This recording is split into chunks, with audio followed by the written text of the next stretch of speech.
Good. And he tells you, I'm looking on date 1. Yes. I'm looking for a wife and someone who wants to be a mother to 3 children. To 3 children that are already in existence. No, I want to have 3 kids. See, now you're talking to the wrong person. You're like, I was like, oh my gosh, that sounds great. Sign me up. So you're talking to the wrong person. I'm the person that person was looking for. That's perfect. You ask you that question, disgusting. But for me, I'm like, where have you been my whole life? But at the same time, that's disgusting to me right now because I don't know you. But we've been together 2 years. I'm in love with you. I care about you. I want to be your wife because I know the type of man How many that you years? are. 2, 3, 4 years. Oh my goodness, you. So they can't get married real quick. You're not into that either? I'm not saying people can't do that. I don't feel like I know enough about you to get married to you within a year. So this is very much Miss April centered. Yes. So it's not necessarily what you would say if somebody brought that to you. No. Okay. If you feel good about it and you feel comfortable, for me though, I feel like there's so much that you learn about a person over the course of the first year, 2 years. Sure. Because again, I'm a big advocate of we need to live together before we get married. Oh boy, that's the whole time. And why are we perfect for each other? Because I don't think you have to. I need to live with you before we get married because. Did you live with but I don't think that. Tell me why. Tell me why. I need to live with you before we get married because there's certain quirks or things that you see when you live with someone, and if you can't tolerate them, and it's like things that we can't get past. We probably aren't going to be together. Sometimes you have to get past some quirks. Okay. Case in point. Okay. So my husband and I have been married. I think it's like 5 years, 6, 7 years. I don't recall. I saw their wedding pictures. So we've been together forever. And uniquely, we were together for a very long time. And my husband was in the military, so we didn't live together for such a long time. Yes, yeah, long distance. And then when we had to go back to living together, it was just like a shock. Why? What made it a shock? So certain things and characteristics and things that he does were hard for me to get past. Okay. My husband wakes up to go to the gym every morning at 4. Okay. And it's not like he has a natural biological clock that's waking him up. His alarm is going off every morning at 4 a.m. That was hard to get past, right? I mean, but there's ways to work around that. But we did. We did. And then the fact that I have hampers in all these different places and you still put your clothes on the floor next to the hamper. Okay, that sounds like that probably was the behavior that he did when he was It was. And had I known that beforehand and been able to see how it was, I don't know. Because that's just the tip of the iceberg. He's a messy guy. He's just an extremely messy you're a tidy human. I am a very tidy human. You're a tidy person. I am a very tidy person. And it causes so much tension because now I feel like I'm a maid cleaning up after you. And then that creates resentment and things like that. Had we known that, because now we in it and we gonna figure it out, Abby. But had I known that and had it created like such discord that it could possibly create, I don't know if we would have been able to push through. Or it would have put us in a position where we had to have real conversations and conflict resolution. And not every relationship, not every person in a relationship handles conflict in the same way. Absolutely. And that's a good thing. It is. And not every couple can get through every fight. Sometimes you have a huge blow up, even if it's about something small, but how that person deals with conflict. Y'all say some things and y'all reveal y'all true selves. And sometimes you don't want to go back. Sometimes it's fuck it. I'm glad we had this moment. Okay. And I feel like a lot of those moments happen when you live together. I agree. I like that you phrased it like that. I think that's the issue.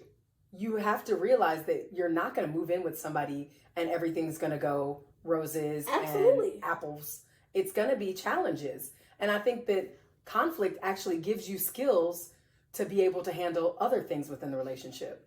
The hamper problem is such a minor issue. It is. It's a minor one. But by having that conversation, you're actually building your skills so that you can have bigger, more challenging conversations that are inevitably going to happen to you and your partner. Yeah. I'm still an advocate. I'm not marrying nobody I ain't lived with. And now I'm not saying I don't need to live with you as your girlfriend. But if you're proposing to me and you want to get engaged, okay, I feel like there's a need, because again, we don't need to get engaged and to get married 3 months from then. I feel like we get engaged. Let's move in together while we plan this wedding. And that might take 6 months to a year. And during that 6 months or whatever, we either recognize that, hey, we can really do, because we've gotten into the fights, we've had the conflicts, you done left your clothes on the floor, I've seen you at your worst in the morning, I've seen you sick, because people are different people when they're sick people. But remember, sickness is often temporary. It is, but it brings out the worst in people, okay? And my husband is a horrible person when he's sick. But that's okay. But you've learned how to navigate that part of the relationship. Yes.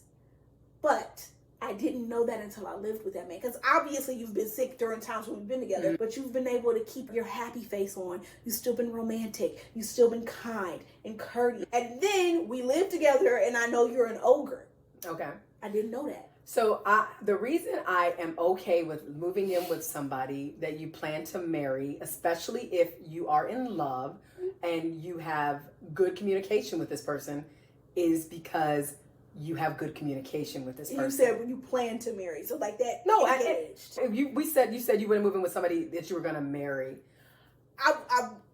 I want us to be engaged. If we're engaged, okay, let's move in together. See, but I don't even think you need to do any of that. I think you can get married and move in if you are somebody who has the skills to navigate communication, to navigate sometimes not getting your way, to navigate the ups and downs that are going to happen. And it's all built on the fact that you love this person. I think that most people think they have the skills. And depending upon how your previous relationships have gone, if you're basing it on those, you might think you have the skills. You don't know what type of skills you need for that person until you've been with that person. I agree. Because you need a different set of skills for each person. See, but that's the thing. People need to have I think people don't know how limited their skill sets are.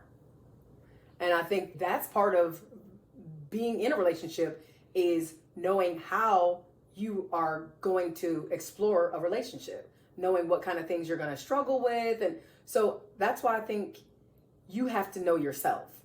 You have to have some years put in with how you respond to situations. And I think there's a lot of work that you have to do on yourself before you even get into a relationship. Do you feel like most people are doing that? No, I don't. And that's the problem. Yeah. No, so what you're saying is true, but that's not true for everybody. Yeah. I honestly, if I like the person, I probably could live with anybody. I can live with anybody because I think I got the skills. I cannot. I can't. And maybe I don't have the skills, but I cannot live with anyone. But I can tolerate, I have a high tolerance for like shenanigans. I can't live with anyone. I can have a civil conversation about things, but I know in my heart of hearts, I'm going to be bothered about certain shit. Like, I don't know. I think you can navigate. I think you can get through some stuff with good communication. I love my husband. Don't get me wrong. I love that man. Okay? I love him enough that if he's sitting in the bathroom taking a shit, I can brush my teeth and smell his shit. Okay? I love him that much. I love him that much. I know. But see, I love him that much that I can do that. You couldn't brush your teeth in the kitchen? I could, but I don't. But that for me, I would not want to. So you feel like there's certain boundaries certain things that still need to be separate when you're married or in a relationship? Absolutely. Oh, see, yeah, no, we don't have those boundaries. But I don't want to. But I don't like fecal smells. Well, okay, but so you're saying like close the door if you're in the bathroom? No, live your life. I don't need to brush my teeth in there. But so if I'm in there brushing my teeth and he comes in and he has to use the bathroom, I need to walk out? He needs to get out of. Excuse me. This is a bathroom only zone. Nah, I don't get that. We just don't get down that way. But that's everybody. That's what I'm saying. Like, I love that man so much, but inevitably there are just things about him that just get under my skin, and it can create like World War III, like regularly. Okay. And it's just a matter of us. But that's the thing. That's part transitioning and living, and we've lived together for I don't know how many years, and there's still things that I discover about that person. Which is why I think it's just so important to just take your time, because you're always going to be discovering things about somebody, and you just don't know if you're going to be able to rock with that person forever until you really discover what it is. Yeah. See, I think that if the backbone of the relationship is built on love and understanding that people are going to change, people are going to evolve or regress at different times in the relationship, that's part of this. So I think that makes it easier to digest that. But it's not easier to smell your shit. I'm not doing. I'm not going to do that though. I'm going to be like, I'm brushing my teeth. Oh, you want to be in here right now? Cool. Give me 1 minute. It's 1 minute. And if they're like insistent on taking their bathroom break, then I would be able to say, great, I'm going to go in the kitchen and brush my teeth. Okay. Or what's the other option? I'm going to just brush my teeth and you're going to do whatever it is that you see, but that one's so specific because it's about smells. Like if it was something else, I probably wouldn't care. I just learned that boundaries have gone out the window in marriage. Like, I'm showering, you're in the bathroom because but then you have to set boundaries. Now we're talking something else. Like those boundaries have just gone out the window. You can open the window and get the boundaries back in. You have to have boundaries within the relationship. No, like we're sitting on the couch, we're watching snowfall, and you have gas and you just don't get up or walk out. That's bothered by that, but he's just, I'm not walking out. Okay, so that's a breach of your boundaries. Yeah, but it's not gonna change. It isn't, but what do? You accept it. So at this point, you've made that the boundary. You're allowed to fart in front of me. Maybe you can't poop your pants in front of me. That's the line. I don't want to be with anyone pooping your pants at all. But I don't want to be with somebody that farts in front of me. I'm an anti-fart kind of gal. But I'm working through that. No, I'm working through that. I'm not big on smells. So just mostly poop. Other smells, but I mean, there aren't any other bodily. I have found that there are so many smells that can come out of a human now that I'm married. Just like the smell you have when you come from the gym. Okay, like a musky odor. Musk, sauteed onions and garlic. So he was cooking. It's maybe cooking it up at the gym. And here's the thing. It's like a balance because it's just, you smell horrible. I know that though, because when you come home from the gym, you come upstairs every morning and wake me up. Okay. I want to make sure you're alive. You kiss me good morning. You all in my personal and I smell it, but you're doing a nice thing. So I'm smelling what I'm smelling. Okay. Your shoes stink. Okay. Regularly. So what do? Put them little odor eater balls in all your shoes. There you go. So there's anecdotes and remedies for things. And there's also setting boundaries. If you really don't like to be kissed in the morning, it sounds like you do like it. I like what's motivating the attentiveness. Yeah, I like that you want to go ahead and do it. Do I wish that you could do it at a later hour and let me sleep? But that's a me thing. I'm not a morning person. So even though it's a beautiful thing, I'm still Oscar the Grouch when you wake me up. Okay. It is what it is. But he's Oscar the Grouch at night when he wants to go to sleep because he likes to go to sleep and I'm a night owl. See? So we're like literally complete opposites. Yeah. So I think it sounds like you found a way to make that work though. The truth of the matter is, because we've been together so long, if he and I were both single people today, do I feel like we would have matched and ended up with each other? Probably not. But because we met when we were 17 and 18, and the world is your oyster at that point, and you don't really know anything about life or what you're looking for, we're here and we now love each other so much, we're willing to go ahead and work through this awkwardness stuff. Exactly. But it's a lot of stuff. And I think that's where that unconditional love comes in. And how does this connect with setting limits in relationships? Because that's where we're at. Like the idea that sometimes I think limits have levels. Tell me about that. Because again, like you obviously have a no gas, no fecal matter limit. And it's not off limits. Somebody has to pass gas, they have to pass gas. But I'm just not like flatulating. We're not like two. I'm just not. But if y'all in bed watching TV, you want him to get up? No, that's not realistic at all. That's not realistic at all. But if y'all sitting on the couch watching TV? Not realistic at all. Right. But okay, so my ask, can you not put the blanket over? Can you not give me a Dutch oven? Just don't Dutch oven me. Maybe don't fart in my face. Don't. Those are just common courtesies. I don't think those are going to happen. But so is just letting a little toot out. Oh, pardon. Ooh, oops. Versus if my husband was just a little, it's not. It's a man fart. I also think that maybe you should be recording each one of his farts, putting it together for an app. The husband fart app. Because it's critical.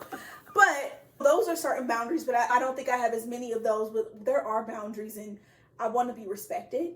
So you're not going to speak to me and call me out of my name. That's basic, right? Wouldn't we consider that? I feel like it's become very common. To what? That you hear both males and females calling their partner out of their name. Well, talking crazy to one That's another. how you build contempt in a relationship. Right. And that's a boundary. I'm not going to be disrespected. You were never going to put your hands on me. So, okay. Another boundary in that our home comes first. What does that mean? He comes from a big family. Families need help and support and things like that. Our home comes first.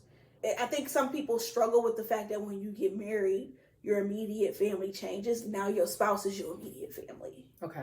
In my head. Once we got married, I became your immediate family. And the family that we developed together, that's your immediate family. And the immediate family you thought you had, now it starts to shift out. Okay. So that's the primary relationship. Right. Okay. We have to be good. Okay. And we cannot live at any detriment to you wanting to help or do things for other people. That's a boundary of mine. Cheating, obviously, boundary of mine. I'm not okay at all with any sort of polygamy. I can't be a sister wife, have a side chick, none of that. Okay. Boundary. Yes. Inappropriate boundaries within your friendships. I don't care if you have female friends, simply because, again, my husband's been in the military, reserves. They have that camaraderie thing, whether it's male or female. Those are your fellow soldiers, and that's fine as long as everyone is respectful of boundaries. And I think that people don't have enough discussions about what appropriate boundaries and friendships are for their significant other. Yeah. They don't have those conversations. Because before you get a significant other, the conversations or the way you may talk to your friend of the opposite sex or the things that you think are cool sometimes have to change when you have a girlfriend, boyfriend, husband, wife. I agree. But you don't know that until y'all start having those conversations. So I think my boundaries are very basic. But it sounds like your boundaries are really like cut and dry. Okay. How does that, is boundary and limit, does that kind of have, are they synonyms? Are they similar? Are they this? I don't necessarily like the word limit because I feel like it could be too... It was your word. You picked that word. You said setting limits in relationships. I feel like... Originally it was about setting limits, and we were talking a little bit about the self-esteem piece. That was that's originally how we got there. And I feel like I don't necessarily love the word setting limits versus setting boundaries, because I feel like boundaries, that's that like politically correct way to say shit that I don't want you to do to me. Everybody's got boundaries, but that's their politically correct way of saying, girl, no. Okay. I don't know. What about you? What are your boundaries or limits or whatever? Oh, I have very porous boundaries in relationships. And that's something that I am working on because I think I tend to be, because I can tolerate a lot, I tend to be like, all right, that didn't bother me, but maybe it did. But instead of addressing the feeling, I'm more sitting with it and managing hard feelings. I think that my boundary is going to be increased. My boundary needs to be firmer. So that's where we differ. Because when something happens to me, I'm like on it. Like right now, Yeah. I'm like, oh no, I didn't like that. And that's why it can feel like so much conflict. Because my husband and I are both like that. I'm a Taurus, he's a Scorpio. So it's okay. Always. And no one's like easygoing. Like, I'll take that. I'll address that later. Nothing gets addressed later. It's happening now. It's happening right now. Okay. It's happening at the grocery store. It's happening in the car on the way to the grocery store. Okay. It's happening wherever it needs to happen. See, and I'm sitting in it, I'm eating it, I'm quiet about it, versus not necessarily having a confrontation or a conflict about it, but more like exploring, is time and space going to resolve the issue? But sometimes that's not going to happen. So then you do have to address it with a conversation. But by the time you address it, is there that resentment because I've let it gone on? Because what message am I sending to my partner when I just sit with it and I don't respond? It's sending a message to your partner that their behavior is acceptable. So I think that, like I said, working on it, work in progress. Okay. But I definitely know that my boundaries can be very porous. Yeah. Not something I'm like wearing as a badge of honor. Check this out. I'm more like, it's something I'm working on, and I definitely it needs improvement. Yeah.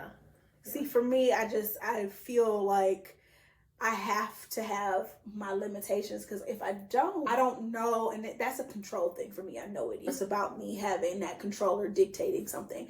And if I don't have my limits or boundaries, and I just let you come in here and just be a whirlwind in my space or world, I don't know how I'm going to be able to go ahead and find balance and make this right again. Okay.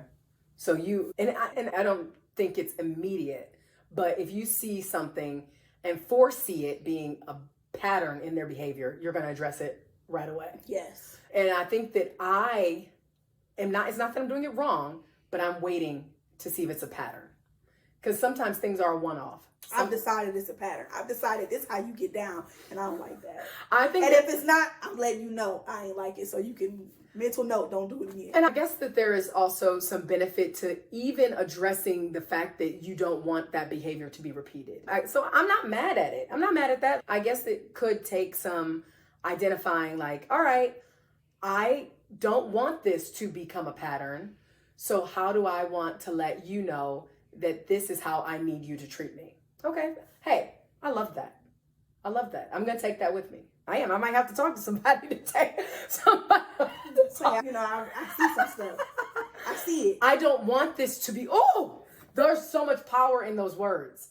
I don't want this to become a pattern, so I'm going to address it. Absolutely. Versus seeing if it is a pattern. Absolutely. Because while I'm seeing if it's going to be a pattern, I'm continuing to sit here and be used and abused or feel a type of way about your actions. And you don't even know I feel a type of way. Is that fair? It's not fair. But it's not. And I like that you said use and abuse, or you said feel like I am like just not liking their behavior, how they're treating you. Because what they're doing isn't necessarily abuse. No. And what they're doing, they're not necessarily using me. But what they're doing is not feeling good for me. Absolutely. And if you don't even recognize that you're treating me away because I haven't said anything, do I then have a right to be mad?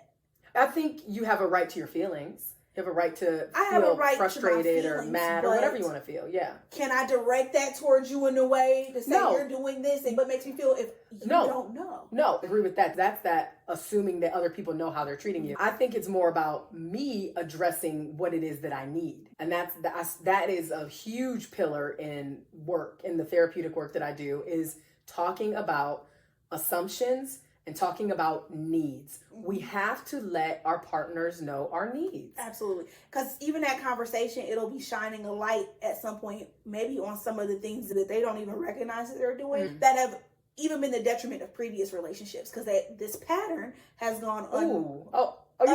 Are you talking directly to me now? No. Are you talking direct? That was direct address. But again, do you know you do this? Good end.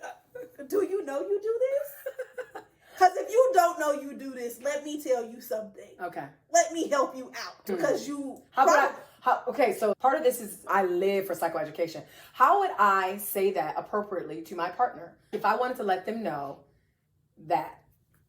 I think it's the tone in the conversation. Say it. So we're modeling behavior. Right. So it's me saying, hey, when you do X, Y, and Z, yes, I feel this way.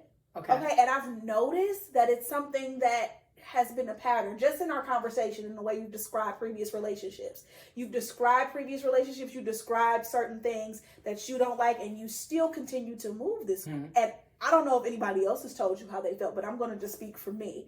I don't like this. Okay. And what I would need is X, Y, and Z. Okay, I have to look at the time mark because I'm going to go back and rewind and write that down for myself. Because that was good. It's just a matter of, I don't know if you recognize this. Or you laissez-faire through life. They might not recognize that. Yeah. But then if you drop some knowledge on me and go, yeah, I know that, then I would be like, oh, so you know you an asshole. Okay. Oh, because then that changes the dynamic of the conversations. Because if I'm coming at you and I'm saying, I don't know if you know this, and I'm pointing this out, and you just like... flat face. Like, no expression. Yeah. And I know I do that. Okay. But that's what I want. Then I have a decision to make. Thank you. You've given me some information. Now that was just an exchange of information. Now we need to go to our separate corners and figure out what we want. Yeah. It's all about needs. I think that people need to know what their needs are. And I think people need to listen. When someone tells you something, listen to them. That's a good point. Because I think sometimes we get into things because we're assuming it's going to change. We're assuming it's going to get better. And then when we rerun the tape in our head, we'll realize, whoa, 7 months ago, bro told me already that he wasn't about to do this. Okay. He said it. He was transparent. Are you talking to me again? No, I'm just saying. Okay. I'm just saying. But I think that happened. 7 months ago, this was said. And I eased on by it, thinking maybe when we get back, when they get to know me, it's going to be okay. Sometimes we need to just really listen. Okay. See the signs. Save both of us some trauma. That's fair. I think it is. Yeah. Because I think more people are saying things than maybe we think. But I also believe that people clarify that people. People are starting to be more upfront, more than we think. But I think because of the time and space and when it's happening, and we're all in that infatuation stage, we think that it's not going to be a big deal, and they're going to want to change for me. Okay. It's not going to be a big deal because of how much they care about me. But certain people have certain firm boundaries that it does not matter who it is. This is how I feel for me. Okay, that's fair. Like, example, if you meet a man or a woman who tells you that they do not want kids and they know that definitively at a certain age. Correct. I don't know that it's okay for you to get into a relationship. If you know in your heart of hearts that you want kids and this person is telling you, no, I don't want children, you need to sit with yourself and think, if I don't have children, will I be okay? Yeah. Because if that answer is no, is it fair for you to then pull that person into this relationship and then later bring about this need that you know you have, that you've always had, and that person still is at that place? Absolutely not. Absolutely not. You have to know yourself. Absolutely. But a lot of people be doing that. People don't like to sit with themselves. It's challenging. It's very hard. And it takes a certain level of willingness to not be comfortable. Absolutely. Because I think sometimes people will even say, you'll get into a relationship with somebody and he'll say, I've never been in a relationship where I've been faithful to a woman. Oh. I think men have been saying that. I've cheated on every woman I've been with. What does that say to you in that moment when you sitting there in that Carrabba's? Yeah. You sipping on your lemon drop and that man say that. Yeah. I've cheated on every woman I've been with. Is that a flag? It's absolutely a red flag. How would you address that red flag? If a man tells me I've cheated on every woman I've been with, now my therapist hat is going on. Okay. I'm no longer on a date. I want to know more. And I think the same way. I think that I'm going to say, where's the but? But now tell me how you've worked on and that's the issue. If that person said that, for me, that might be a yellow flag if they say, and then I recognize that was terrible behavior. I've been in therapy for it. I'm working on improving my relationships. That's not something I want to do in my future relationship. Okay. All those things, you get a yellow flag. You gotta give you a little yellow flag. Maybe. But if they say it and they're almost saying it in a way where I've cheated on every woman I've been with, and then I'm asking why. Because again, is it because she became less pleasing in the bedroom? Are you easily bored? Was it because things got too serious in your current relationship and it's a self-sabotage? Yeah. I want to know more. And if you say certain things, you don't need to be on a date with me. You need a session with your therapist.